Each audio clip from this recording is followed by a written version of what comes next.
उबेद जी, आप बड़े सौम्य हैं, सरल है, सहज है, आपकी अपनी मतलब व्यक्तित्व है। आपकी ज़िंदगी तो बदली होगी, आपका परिवार आपको इज्जत ज़्यादा देने लग गया, मतलब आपकी जो वाइफ है वो घी रोटी ज़्यादा लगाने लग गई है, बच्चे और प्रेम करने लग गए। घर का परिवार का माहौल बताओ यार।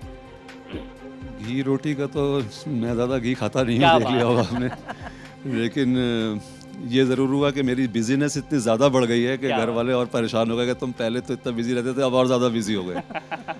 तो अब तो सोने का समय भी कम मिल रहा है। अच्छी बात है। बस ये एक फ़ायदा और ज़्यादा मिला मुझे कि बहुत सारे फार्मर्स का प्रेशर मेरे पर हमेशा से रहा, करीबन 3-4 साल से, क्योंकि मैं करीबन 20 साल से फार्मर्स के साथ काम कर रहा हूँ और इंडिया के फार्मर्स के अलावा बाहर के करीबन 8 कंट्रीज़ में भी सर्विसेज दे रहा हूँ। 2 कंट्रीज़ इस प्रोग्राम के बाद और ऐड हुए हैं, टर्की और मलावी। लेकिन सबसे बड़ी प्रॉब्लम यह है कि वक्त कम है, काम ज़्यादा हो गया है। आइकॉन्स ऑफ भारत में आने से पहले अभी इस प्रोग्राम में करीबन 24 घंटे एक दिन काम करना पड़ा, सोने का टाइम नहीं मिल पाया। क्या बात। तो इरादा यही है कि अभी रिसेंटली करीबन 2 हफ्ते पहले यूट्यूब चैनल भी स्टार्ट किया। शुरू से एक विज़न था कि किसानों को, क्योंकि इंडियन एग्रीकल्चर का कंडीशन इस टाइम ये है, लोग मुझसे अक्सर सवाल करते हैं, कई इंटरव्यूज़ में मैं जाता हूँ कि इज़राइल एक छोटा सा कंट्री है, इज़राइल में भी मैं काम कर रहा हूँ, कि वहाँ पर इतना ना उनके पास क्लाइमेट है, ना उनके पास में लैंड है, क्योंकि डिज़र्ट है ज़्यादातर, ना वाटर है उनके पास इरिगेशन के लिए, लेकिन वो इतना आगे बढ़ गए। हमारे पास सारे रिसोर्सेज हैं, लेकिन हम इतना आगे क्यों नहीं हैं एग्रीकल्चर में। तो वहाँ पे हमेशा मैं ये जवाब देता हूँ, जहाँ मैंने देखा कि उनके पास विज़न है, हमारे किसानों के पास में सोर्सेज हैं और रिसोर्सेज हैं, पोटेंशियल है, सब कुछ है, लेकिन विज़न नहीं है अभी भी।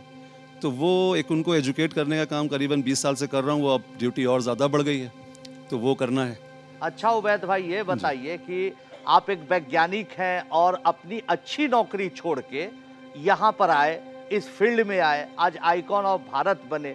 अब ये हमको जानकारी दी कि और वैज्ञानिक जो आपके मित्र हैं उनके मन में क्या बात आई, और जो आप मेडिसिन का फार्मिंग करते हैं उस प्लांट्स का, उसके बारे में भी 2 लाइन बताइए। फ्रेंड्स का तो मैं नहीं कह सकता, लेकिन हाँ कई लोगों को मैं कोशिश करता हूँ, प्रोवोक करता हूँ, क्योंकि आजकल जो एजुकेशन का ट्रेंड है हमारे यहाँ, मैं ये महसूस करता हूँ कि लोग डिग्री लेने के बाद में उसी डिग्री से ही जुड़े रहना चाहते हैं। नहीं, आपने बहुत अच्छा काम किया कि बंद कमरे के एजुकेशन को खेत खलियान तक निकाला। तो थोड़ी सी 2 लाइन में जानकारी दीजिए कि जो आप फार्मिंग कर रहे हैं मेडिसिन रिलेटेड, वो क्या है। अभी तक जो ट्रेडिशनल फार्मिंग होती है वो तो होती आई है, वो ज़्यादातर जो आपका धान गेहूँ जो भी कन्वेंशनल क्रॉप्स हैं वो लोग करते आए हैं। लेकिन अब जैसे जैसे हम लोगों के पास अभी तक जिससे औषधीय पौधों की बात होती है, मेडिसिनल प्लांट्स की बात होती है, उनका एक्सप्लोरेशन ज़्यादातर अभी फॉरेस्ट से होता था, लेकिन धीरे धीरे फॉरेस्ट रिजर्व हमारा खाली हो रहा है। तो गवर्नमेंट ने भी अब इसको प्रमोट करना शुरू किया कि अब औषधीय पौधों की खेती शुरू की जाए। लेकिन सबसे बड़ा प्रॉब्लम ये था कि इन क्रॉप्स की जानकारी लोगों के पास नहीं है, और उससे भी बड़ा प्रॉब्लम ये आ रहा था कि बहुत सारे सेक्टर्स में जो प्रॉब्लम है वो यहाँ भी है कि ट्रेडर्स बहुत सारे ऐसे हैं जो कि आज की डेट में जिनके पास जानकारियाँ कम हैं, तो जाने या अनजाने फार्मर्स को सही एजुकेशन नहीं पहुँच रही है। कई सारी क्रॉप्स की इकोनॉमीज़ हैं, उनकी गलत फिगर्स किसानों तक पहुँचती हैं, उनका फिर वो लोग उसको फॉलो करते हैं किसान, तो वहाँ तक उनके पास में उन क्रॉप की जब जानकारी नहीं पहुँचती है तो उनका काफ़ी बड़ा नुकसान होता है।